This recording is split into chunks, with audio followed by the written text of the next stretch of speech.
Long before ships with billowing sails appeared on the horizon, long before maps carved Georgia's rivers into parchment lines, there were people here. They lived not on concrete streets or steel bridges, but in settlements of clay, wood, and woven reed. Villages nestled between the swamps and the salt marshes, where the land itself seemed to breathe with mist. This is the story of those forgotten lives, of a world half remembered in legend, half hidden beneath the waters of time. The mornings began with the smell of wet earth. When the sun broke over the horizon, its light spilled gold across the coastal plains. Birds rose in swarms from the reeds, their wings catching the first heat of day.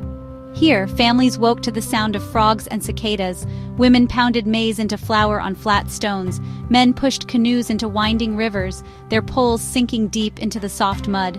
Children, barefooted, chased dragonflies and learned the ways of the marsh by touch and sound. The swamp was both cradle and teacher. It gave fish, crabs, oysters, berries that grew wild along the water's edge, yet it demanded respect. A careless step could sink a hunter into muck. A hidden current could pull a child away. So the people learned to read its moods. They knew where the reeds parted to reveal fresh water. They knew when the herons gathered, for it meant fish would be plentiful. The marsh spoke in whispers, and the people answered with reverence. To them, the swamp was not only earth and water, it was alive with spirits. The mist that rose at dawn was not simple vapor. It was the breath of ancestors, guiding the living through unseen dangers. They told stories of a serpent spirit who slithered beneath the black waters, protecting the boundaries of their world. If its coils stirred too violently, the marsh would flood, swallowing homes and fields alike. Each fire they lit at night was not just for warmth. The smoke carried prayers skyward, prayers for safety, for healthy crops, for the return of those lost to the swamp's hunger. And always at the heart of the village stood the mound. Raised by many hands, it was more than earth. It was memory, a place where ceremonies bound the living to the departed. From its height, leaders spoke to the people, reminding them that the land was gift and trial, never possession. Life here was a delicate balance. Storms from the sea could tear through their dwellings, flattening roofs woven of palmetto and reed. Summers brought heat thick as syrup, mosquitoes clouding the air, disease hidden in every bite. Yet the people endured. They knew how to weave mats to ward off rain.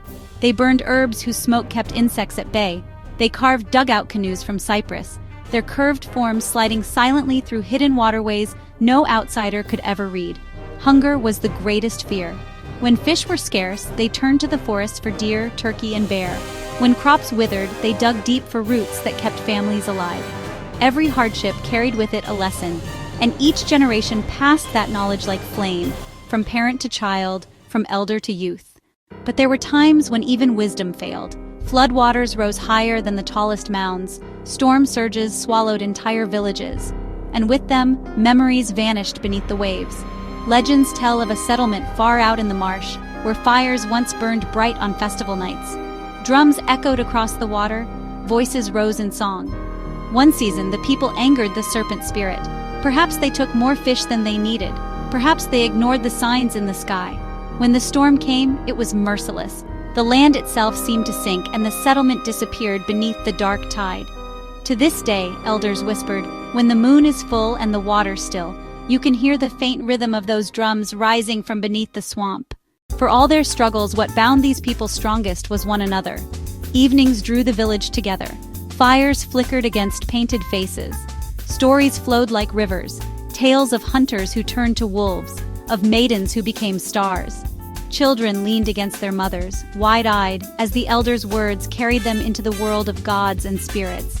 Food was shared. Hands that once hunted alone came together to build homes, to raise mounds, to bury their dead with care.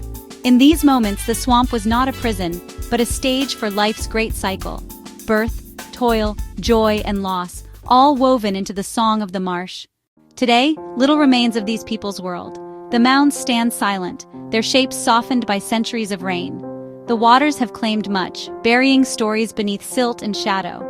Yet listen closely, to the rustle of reeds, to the croak of frogs at dusk, to the hush of tide as it slips through the marsh grass.